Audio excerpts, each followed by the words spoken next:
Kaneko was a small Japanese game company, and in today's video I'm going to take a look at the 6 games that they published for the Sega Genesis and Mega Drive. The Immortal John Hancock here with another ranking video. I'm having a lot of fun doing these.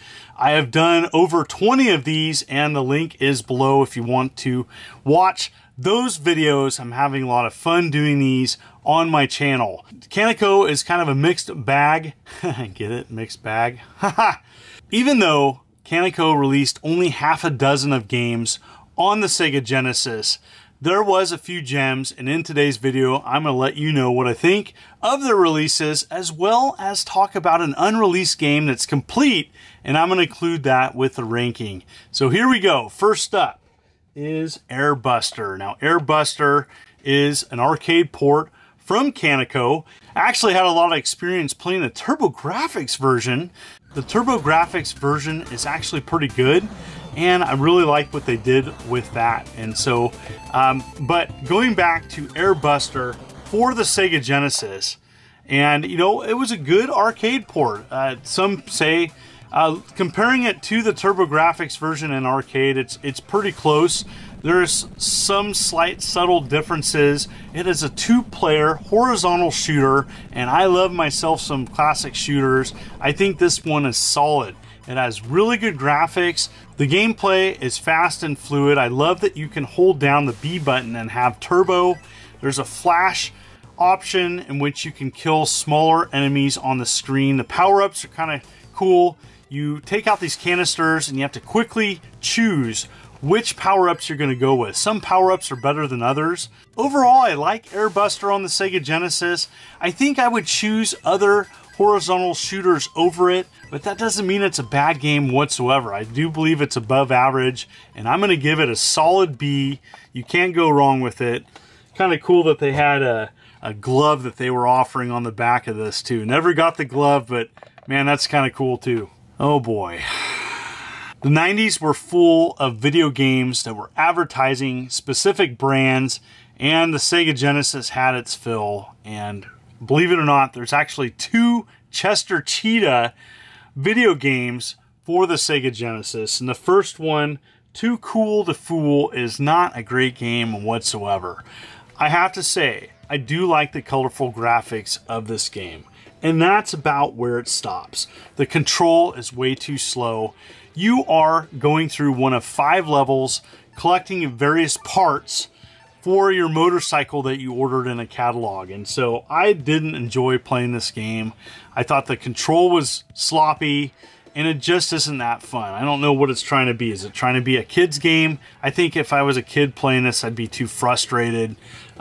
Overall, I don't think this is a good game whatsoever. There's so many other platform choices for the Sega Genesis. I'm going to have to give this a D. But wait, there's more. They followed up Chester Cheetah Too Cool to Fool with Chester Cheetah Wild Wild Quest. And now that you have your motorcycle, you are now trying to get to Hip City, going across the United States, one of 10 areas in which you're trying to collect a map to get to Hip City. And I think this game is better. Is it great? No, I don't think so. I still think it has some issues with it, but it's a much better game, and I do like the graphics. You know, it's just tough with, you know, if I'm going to choose a mascot game for the Sega Genesis, I'm definitely not going to pick Chester Cheetah. And I like action platform games. It's just a little bit too slow. The hit detection's just so-so. The large sprites are great. Enemies do respawn if you go back and forth. You know, it's definitely advertising Cheetos in this. You know, it's power-ups. They're everywhere. And so, what do I think of it? This is a C. It's much better than the first release, but it's not one I'm going to go back and play. You may want to check it out just if you haven't played it before. Just a C. Oh man. This is a bad fighting game, and it's deadly moves. And, you know, I really tried to give this game a go. I fired this up, and to be quite honest, you know, this game just blends in with the rest of the generic fighters that competed against Street Fighter 2. and Deadly Moves is not a good game whatsoever. And let me explain why. First up, you can always choose one person if you're playing a single player game. And the opponents that you fight in this game are typically faster and have more health. That's stupid. Okay, you only have 2 special moves per character. Now, if you do versus, you can choose different characters. There's a few Street Fighter 2 ripoff characters. Now, I don't have a problem with that. This is not a fun play. It has grainy graphics. Backgrounds are boring. Choppy animation. It's just a bare bones release. This is a terrible fighting game, and I have to say, this is a solid F. Avoid it unless you're into playing terrible games. Next up is another arcade port, and that's DJ Boy. Now, DJ Boy was the fighting game, the side-scrolling brawler on skates, and that's what it's famous for. And in the arcade, you're, some thugs take your stereo, and you have to retrieve it. And many things were changed to the home versions of this. Now, I'm going to be showing the Sega Genesis version. The Mega Drive version was very different. And so the Mega Drive changed some bosses. What do I think of it? Well, they take the arcade game. The arcade game was just so-so. I didn't grow up playing the arcade game, so I don't have any nostalgic connection to it. So going back and playing the arcade version is just okay. I do like the control for the Sega Genesis. This is not a bad game. It doesn't have a lot of special moves. You have jump, kick, and punch.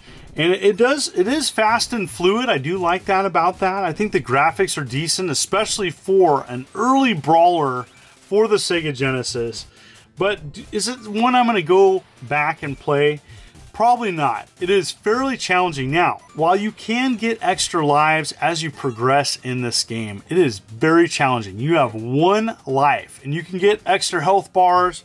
And if you can get past the first level and figure out enemy patterns, good for you. But this is challenging. It's only a single player experience at home, although the arcade version was a 2-player experience. I'm gonna have to say I was kind of left wanting more from this version. And so DJ Boy's not bad. You may want to check out the Mega Drive version, which is fairly different, but either one is just a C. It's a C for me. I think it's unique being on roller skates, but I just found it a little repetitive. I'd rather go back and play another brawler versus this. Not bad. Next up is one of the best games Kaneko did, and we didn't get it here in the States. Oh! And it's Wani World. And Wani World is a great adaptation of a previous Kaneko arcade game. So they took their arcade game, the Berlin Wall, kind of adapted it, changed the character, added some power-ups. And so what you need to know about Wani World is it's part Load Runner, it's part Mr. Do's Castle, it's part Bubble Bobble, and it's all awesome. 2-player fun in which you're hammering sections of levels in which the enemy falls into. You hammer it again, they turn into stars. The stars can take out other enemies. There's lots of cool strategies you can do, cool power-ups. There's like a slot machine thing that you can acquire, and it's really, really fun. I like this game. It's got great control, great graphics, lots of fun. I definitely would play this 2-player. It's one to check out. I give Wani World an A. I wish we got it here in the States. That's okay. You can download and play it. I recommend it. Thumbs up for me. Last and definitely not least was an unreleased game that was complete, and it was a previous mascot for 7-Up, and that's Fido Dido. And Fido Dido is an action platform game in which you are in an unfinished drawing and you're trying to escape. And so you're going through various levels. What's kind of cool too, this is a challenging game, but there's a password. There's passwords that you can get online in which you can get to each stage. There's even a Sega Genesis level, and I really think that's cool. Fido Dido is a challenging game. It's part action, it's part puzzle. It's different. I like it. Fido has great animation. I think he moves pretty decent. The characters can be pretty challenging to avoid in this, but I like this game quite a bit. as much as I played it, you know. And so this is something I would like to play more if I had more time, and I recommend checking it out. And I give it a B for what I've played so far, and it's complete.